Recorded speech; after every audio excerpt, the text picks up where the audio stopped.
You are welcome to Fanny Fine TV. If you are new here, please consider to subscribe, like, and share my video. Well, it's another tribute. This death of Barbara bring liberation.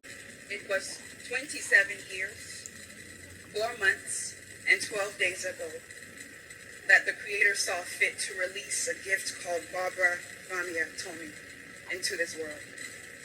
This gift was born on the night of May 14th, 1993. At 37 Military Hospital in Accra, Ghana, to her father, now retired Captain Samson TOMMEY, and her mother, Francisca Ajomensa.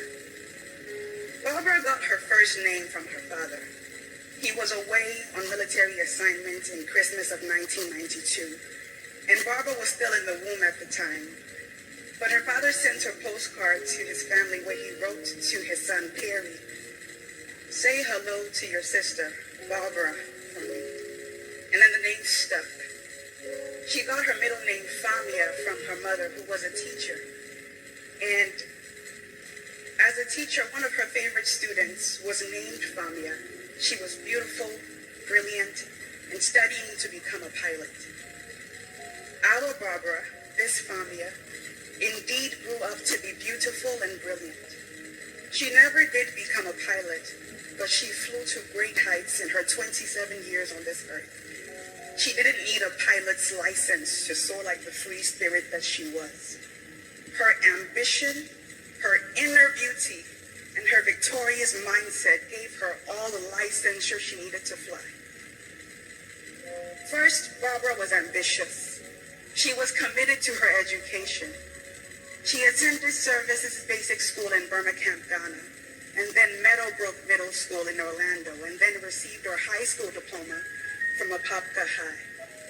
Of course, she forged ahead to pursue higher education, beginning at Florida Atlantic University in Boca Raton, later transferring to Valencia Community College, where she received her Associate of Arts. But she pressed on for her second degree, a Bachelor of Science in Business Administration and Finance from the University of Central Florida. But if you know Barbara, you know she was full of drive, so she couldn't stop there.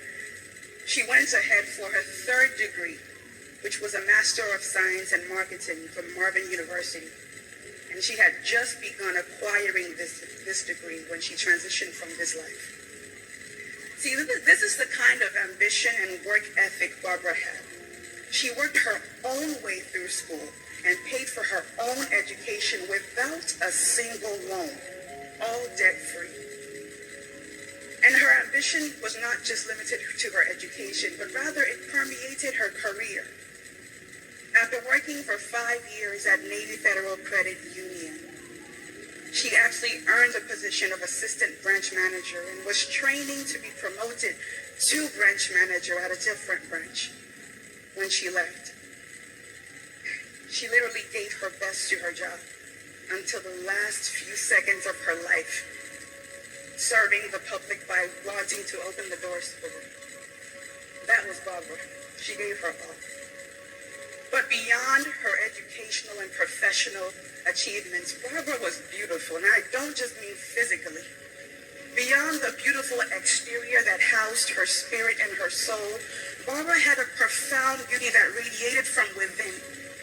She epitomized grace. She was so classy, so humble, so elegant, and she knew it. She had a beauty that stemmed from virtue. I'm going to list 3 virtues. First, selflessness, then kindness, and genuine love. As far as selflessness goes, Barbara placed the needs of others before her own. She always hunted down ways to serve others. She was so selfless that she transferred from FAU to Valencia just so she could be closer to home and look out for her younger brother, Daniel. She was so selfless that even as a teenager in school, when her mother went through surgery, she put her own wants aside as a teen so she could give her mother the best care possible. So selfless.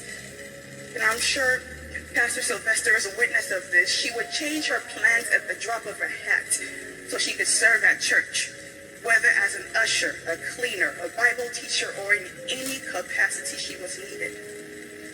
And now kindness. Barbara lived by the motto, be kind. She strove to be kind to everyone she met, and she never hesitated to help them. In fact, kindness meant so much to her that she deliberately gave herself reminders to be kind. I mean, from post-it notes on her mirror, to social media posts, even to art frames with the words, be kind, inscribed on them. And thirdly, love. Barbara loved genuinely. She was intentional to exude the love of God to all those she encountered. And because she loved God, she loved the people he created. And she loved them deeply. So much so that she was willing to be an advocate for them, especially when they were vulnerable. She loved so deeply that she was willing to see the best in others. Willing to forgive the most treacherous of offenses. It's no wonder that when we see her, we marvel at her beauty, because it was not superficial. It was deep. It was rooted in virtue. And thirdly, Barbara was victorious. The very evening before she passed on, she was with her family. After eating banku and okra soup that her mother had prepared, she engaged her family in a game of Monopoly. And they must have forgotten that she was a banker, because she cleared everyone's properties for herself, bankrupted them all one by one. And when the game was over, nobody wanted to admit defeat. Nobody wanted to admit that she won, even though she had won fair and square. So Barbara jumped out of her seat. She's pounding on her chest and she's screaming to her brother Perry, tell me I won. Admit it. Tell me I won.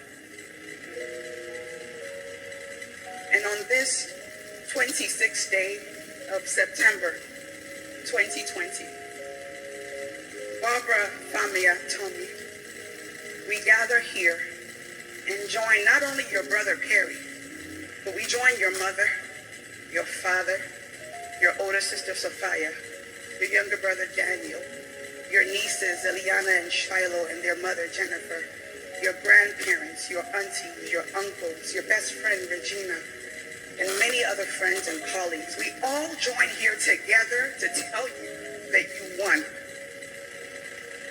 They try to silence you, but you speak even louder in death, my dear, you won.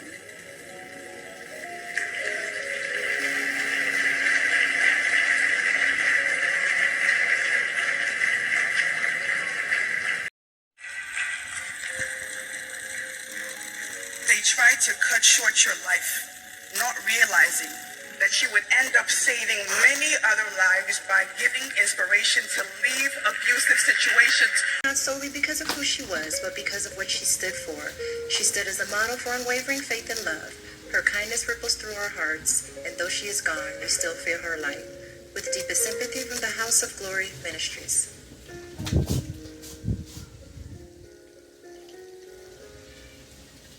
No farewell words were spoken, no time to say goodbye. You were gone before we knew it, but only God can tell us why. We are so sorry for your loss and thinking of you in these difficult times. From the Navy Federal Crofton.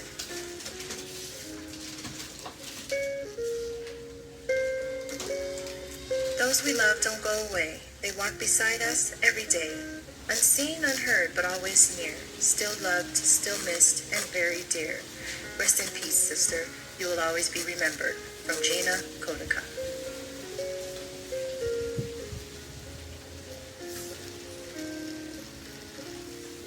Thank you for loving and sharing, for giving and for caring. God bless you and keep you until we meet again. Our thoughts and prayers are with you from your Akachi family.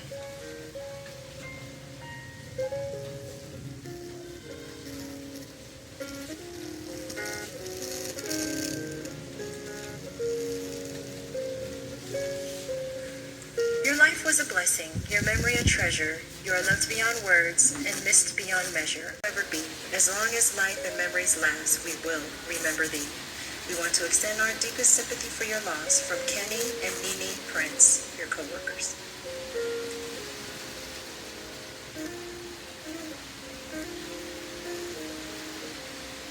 We miss you now, our hearts are sore. As time goes by, we miss you more. Your loving smile, your gentle face, no one could fill your vacant place. Our deepest condolences to the Tommy family. Love, Lorraine, Jordan, and Jessica. And Emmeline, Crown Church, Orlando.